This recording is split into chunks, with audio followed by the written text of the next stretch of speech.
안녕하세요. 엔지니어 TV입니다. PNT가 건식 전극 장비를 테슬라에 공급했다라는 기사가 나왔습니다. 이에 대해서 PNT와 건식 전극 기술에 대해서 이전에도 한번 다루었지만 다시 리뷰해 보겠습니다. PNT의 중점 기술로 보면 전체 배터리 제조 프로세스로 보면 여기 전극, 그러니까 믹싱 관련된 할물질을, 양극재, 음극재를 믹싱해서 전극에 바르는 이후 공정부터 PNT가 관여한다 라고 보면 될 것 같습니다.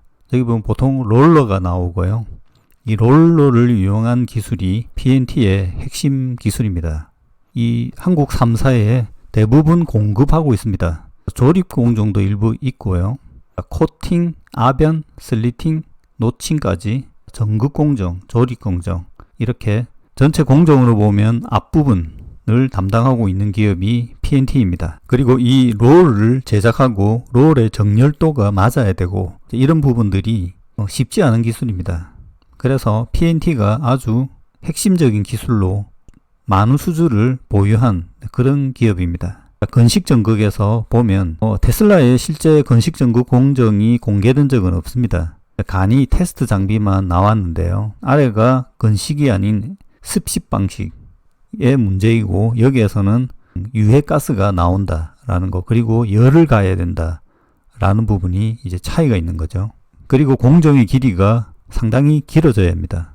최소 50m 정도 되는데요. 건식 전극을 했을 경우에는 이 공정 길이가 짧아질 수 있다라는 겁니다. 대신에 여기 보면 앞단 건식 전극에서는 이 전극을 만드는 기술이 중요합니다. 습식 방식과의 차이가 있는데요. 습식 방식은 슬러리를 액체 상태에서 페이스트 상태로 호일에 뿌려주는 방식입니다. 코팅이라고도 하고 다이 방식이라고도 합니다. 근데 이 건식 전극은 미리 전극을 만들어 놓고 호일에 라미네이팅 한다. 여기 그림에도 보면 아주 간단하게 나와 있죠. 호일에 아래 위로 전극을 롤로 만들어서 라미네이팅 하는 방식이 건식 전극입니다. 건식 전극을 하기 위해서 롤이 생각보다 이제 많이 들어가죠.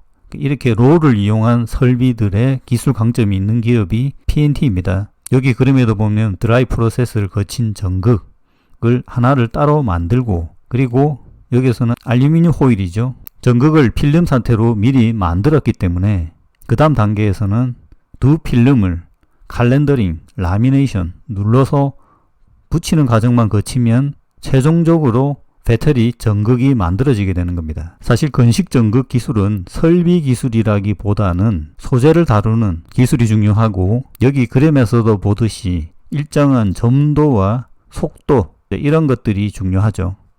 그런데 이런 칼렌더링 라미네이션 방식은 일반적으로 필름을 제작할 때, 특히 콘덴서 필름을 제작할 때 많이 쓰이는 기술입니다. 그래서 이 기술을 응용한 맥스웰의 특허를 가지고 테슬라가 현재 응극에서는 실제 생산하는 것으로 알려져 있습니다. 현재 한국의 배터리 기업들도 건식 전극 기술을 개발하고 있습니다. 목표 시점은 26년경으로 알려져 있는데요.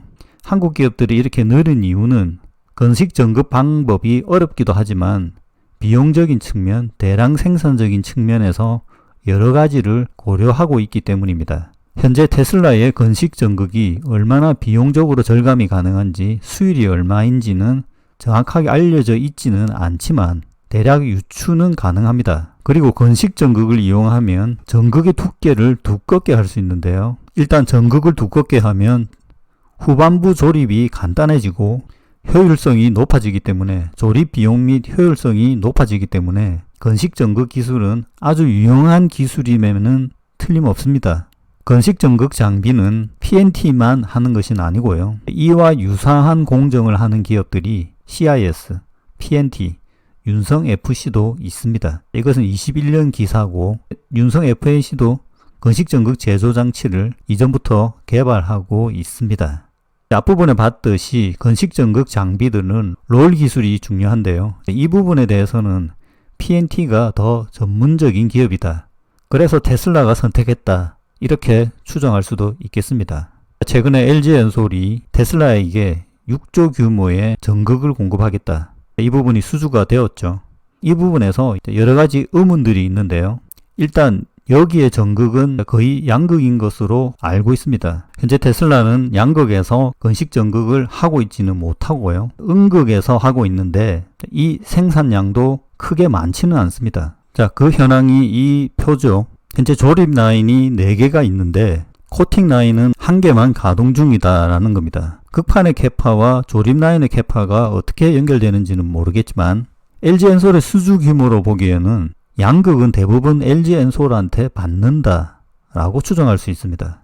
그리고 건식 전극은 음극에만 적용되는데 그 양도 아주 많은지는 코팅 라인이 4개가 코팅 라인 중 1개만 가동되기 때문에 그 양도 크지 않다라고 봅니다. 그래서 코팅 생산량을 증가시킬 필요가 있습니다.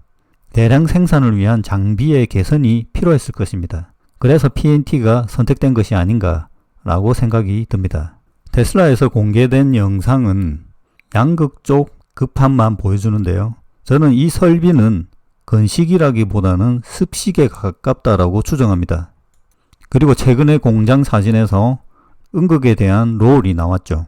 여기에 나와 있는 음극 극판을 건식으로 만들었는지 습식으로 만들었는지는 구분할 수 없습니다. 앞부분 양극 극판 대비 음극의 폭이 2배가 되죠. 그러니까 장비 부분이 개선되었다 이렇게 추정이 가능합니다. 어떻든 전극 장비는 극판의 폭이 커져야 1200mm 이상은 되어야지 생산성의 향상을 가져오게 됩니다. 당연히 원가도 내려가겠죠.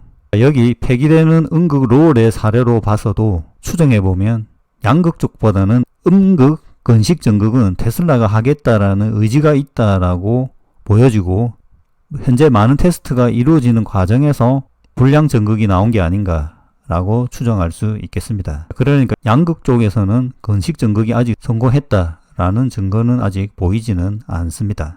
자, 마지막으로 건식 전극 기술에 대한 전체적인 소재에 대해서 정리를 좀 해보면 양극재는 하이 니켈, 단결정이 일단 유리한 것으로 알려져 있습니다. 그래서 양극 쪽 건식 전극이 시도된다고 하면 단결정 양극재가 공급이 먼저 될 가능성이 있습니다. 그리고 음극재도 실리콘을 적용하려고 하고 특히 바인더가 중요한데 테프론 바인더가 필요합니다. 어쨌든 테슬라가 건식 전극 기술에 대해서 계속적으로 시도하고 있기 때문에 향후 배터리 생산을 그만둘 조짐은 아직은 없어 보입니다. 다만 100기가까지 증설하는 부분에 대해서는 이전에 한번 설명드렸는데 당장은 쉽지 않아 보입니다. 하지만 배터리 기술 쪽에서 새로운 기술을 적용하는 부분에 대해서 국내 기업들도 조금 더 속도를 내야 될 필요가 있지 않나 싶습니다. 어떻게 생각해보면 PNT 입장에서는 테슬라가 건식 전극 기술로 특히 PNT의 건식 장비가 꼭 필요하다고 하면 테슬라가 100기가까지 늘린다고 하면 현재 공급한 장비가 1대 정도라고 한다면 향후 100기가 증설이 필요하다면 최소 10배의 장비가 들어가야 되는 그렇게 확대되는 수주도 가능하다고 봅니다. PNT의 건식 전극에 대해서 알아봤습니다. 마치겠습니다.